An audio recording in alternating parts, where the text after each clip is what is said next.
ये जो Stuxnet virus है, इसकी शुरुआत इस वजह से हुई थी क्योंकि ईरान अपने देश में परमाणु वेपन्स बनाने की फैसिलिटी चालू कर रहा था। ईरान अपनी न्यूक्लियर फैसिलिटी के अंदर न्यूक्लियर पावर बनाने की जगह न्यूक्लियर बॉम्ब की तैयारी कर रहा है। नमस्कार दोस्तों, आपका बहुत बहुत स्वागत है मेरी इस यूट्यूब चैनल में। मैं आपका साइबर होस्ट दफ्तरी लेके आया हूं साइबर सिक्योरिटी से जुड़ा एक नया वीडियो। तो चलिए शुरुआत करते हैं इस अद्भुत वीडियो की।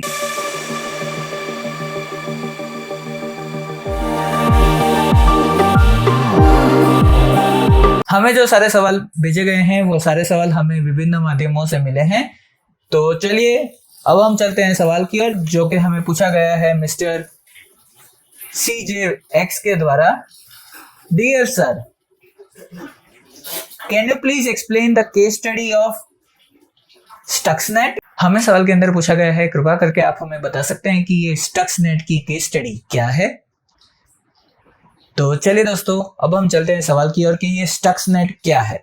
स्टक्सनेट ये एक ऐसा कंप्यूटर वायरस है जिसकी मदद से इजराइल ने ईरान के न्यूक्लियर फैसिलिटीज को नुकसान पहुंचाने के लिए, इसको अफेक्ट करने के लिए, इसको बंद करने के लिए इजराइल द्वारा बनाया गया एक कंप्यूटर वायरस है जो ईरान की न्यूक्लियर फैसिलिटी को बर्बाद करने के लिए बनाया गया था। ये जो स्टक्सनेट वायरस है इसे स्टक्सनेट बॉम्ब भी कहा जाता है। जी हाँ दोस्तों, ये जो स्टक्सनेट वायरस है इसकी शुरुआत इस वजह से हुई थी क्योंकि ईरान अपने देश में परमाणु वेपन्स या अंग्रेजी में कहा जाता है न्यूक्लियर बॉम्ब बनाने की फैसिलिटी चालू कर रहा था। और इजराइल की सीक्रेट सर्विसेज मोसाद के द्वारा इजराइल को पता चला कि ईरान अपनी न्यूक्लियर फैसिलिटी के अंदर न्यूक्लियर पावर बनाने की जगह न्यूक्लियर बॉम्ब की तैयारी कर रहा है और इस बम का उपयोग इजराइल पे किया जा सकता है। तो इसी वजह से इजराइल ने सोचा कि क्यों ना हम इसकी न्यूक्लियर फैसिलिटी को हम बर्बाद कर दे। तो इसी वजह से स्टक्सनेट बॉम्ब बनाया गया। अब हम देखेंगे कि ये स्टक्सनेट बॉम्ब ईरान की न्यूक्लियर फैसिलिटी साइट पर कैसे पहुंचा। ये स्टक्सनेट बॉम्ब ये एक ऐसा बॉम्ब है जो इजराइल के सीक्रेट सर्विसेज मोसाद के द्वारा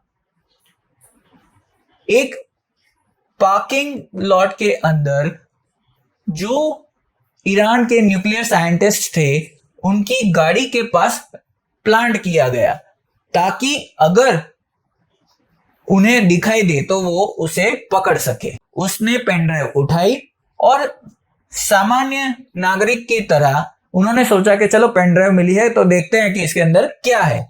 जैसे ही उन्होंने ये पेन ड्राइव को अपनी न्यूक्लियर फैसिलिटी के कंप्यूटर के अंदर खोला, वैसे ही जितने भी कंप्यूटर्स न्यूक्लियर फैसिलिटी के अंदर थे उस सभी के अंदर ये स्टक्सनेट वायरस आ चुका था।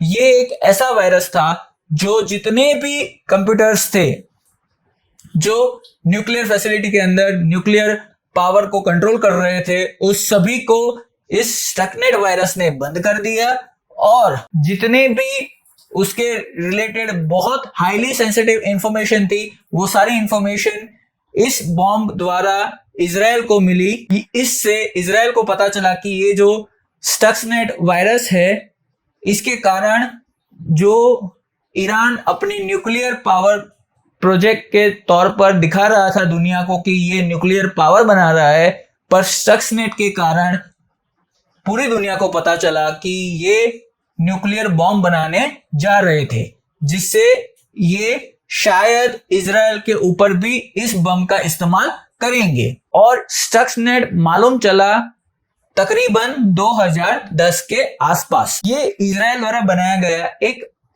मालवेयर ऐसा था जो किसी साइबर हैकिंग ग्रुप ने नहीं बनाया था। इसके अंदर कोड्स इतने जटिल और इतने कॉम्प्लेक्स थे कि बहुत सारे लोगों को इसे समझने में आसानी नहीं होती। ये एकदम हाईली कॉन्फिडेंशियल कोड था जो बहुत सारे फाइलों को मल्टीपल एन्क्रिप्शन मोड में कन्वर्ट कर देता था और उसका एक भाग हैकर को मिल जाता था। और ये जो वायरस बनाया गया था, ये वायरस किसी हैकिंग ग्रुप ने नहीं बनाया था।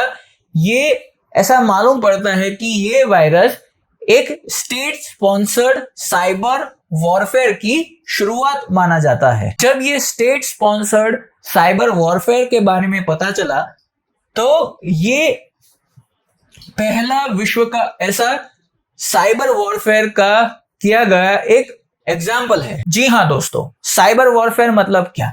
साइबर वॉरफेयर मतलब बहुत सारे देश एक दूसरे के जितने भी आईटी इंफ्रास्ट्रक्चर है, गवर्नमेंट इंफ्रास्ट्रक्चर है, उसके ऊपर हैकिंग करके उसे बंद कर देते हैं। उसे स्टेट स्पॉन्सर्ड साइबर वॉरफेयर कहा जाता है। तो आइए अब हम चलते हैं कि ये स्टक्सनेट के कारण कितने और कंप्यूटर्स भी अफेक्ट हुए। जी हाँ दोस्तों, इस स्टक्सनेट के कारण विश्व के अंदर तकरीबन 1 लाख जितने कंप्यूटर इससे इफेक्ट हुए हैं और इससे इतनी बुरी तरह से इफेक्ट हुए हैं कि उनको डायरेक्ट रिप्लेस ही किया गया है।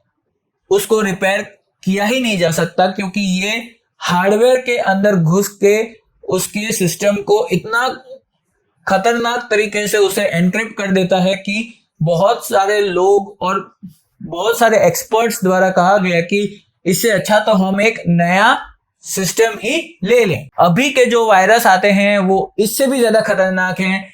ये विश्व का पहला हार्डवेयर लेवल का वायरस था।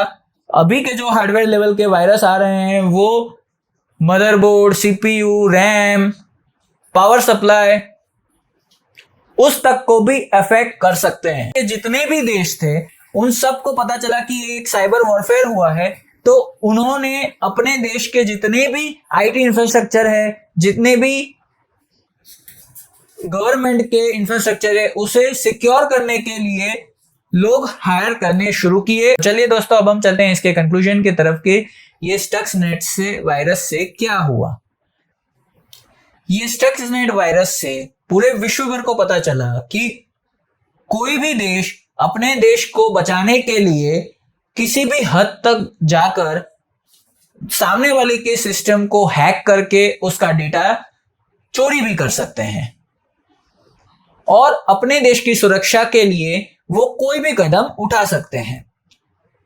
तो इससे जितने भी देश हैं सब इससे परेशान हुए और उन्होंने अपने सिक्योरिटी इंफ्रास्ट्रक्चर को बढ़ाया, अपने लोग हायर किए ताकि ऐसा कोई भी वायरस उनके देश में ना जा पाए। सिस्टम को ऐसे इंप्लीमेंट किया गया ताकि कोई भी हैकर उनके क्रिटिकल सिस्टम्स जैसे कि पावर, न्यूक्लियर एनर्जी, फिर पेट्रोलियम जैसे बड़े बड़े जो किसी भी देश को कंगाल कर सकते हैं, ऐसे सेंसिटिव इंडस्ट्री को साइबर सिक्योरिटी के लिए बहुत प्राथमिकता दी गई। मैं आशा करता हूं आपको ये टॉपिक समझ में आ चुका होगा। कृपया करके वीडियो को लाइक करें। आपको ये वीडियो कैसा लगा आप हमें कमेंट सेक्शन में जरूर से बताएं। आप नीचे दिए गए रेड बटन को सब्सक्राइब करें, उसके बाजू में जो बेल नोटिफिकेशन है उसमें क्लिक करके ऑल पर सिलेक्ट करें ताकि जब भी हम ऑनलाइन आएंगे आपको हमारे वीडियोस की नोटिफिकेशन मिल जाया करेगी। अगर आप हमें फाइनेंशियली सपोर्ट करना चाहते हैं तो आप हमें patreon.com पर भी सपोर्ट कर सकते हैं। उसकी लिंक आपको नीचे डिस्क्रिप्शन बॉक्स में मिल जाएगी। अगर आप हमें इंस्टाग्राम पर भी फॉलो करना चाहते हैं तो आप हमें इंस्टाग्राम पर भी फॉलो कर सकते हैं। इंस्टाग्राम की डिटेल्स आपको नीचे डिस्क्रिप्शन बॉक्स में मिल जाएगी। आप इस वीडियो को अपने दोस्तों और परिवारजनों के साथ जरूर से शेयर करें ताकि उन्हें भी पता चले कि ये स्टक्सनेट वायरस क्या था। आप इस वीडियो के अंत तक बने रहे इसलिए आपका बहुत बहुत धन्यवाद। मैं मिलता हूं आपसे अगले वीडियो में, तब तक के लिए नमस्कार।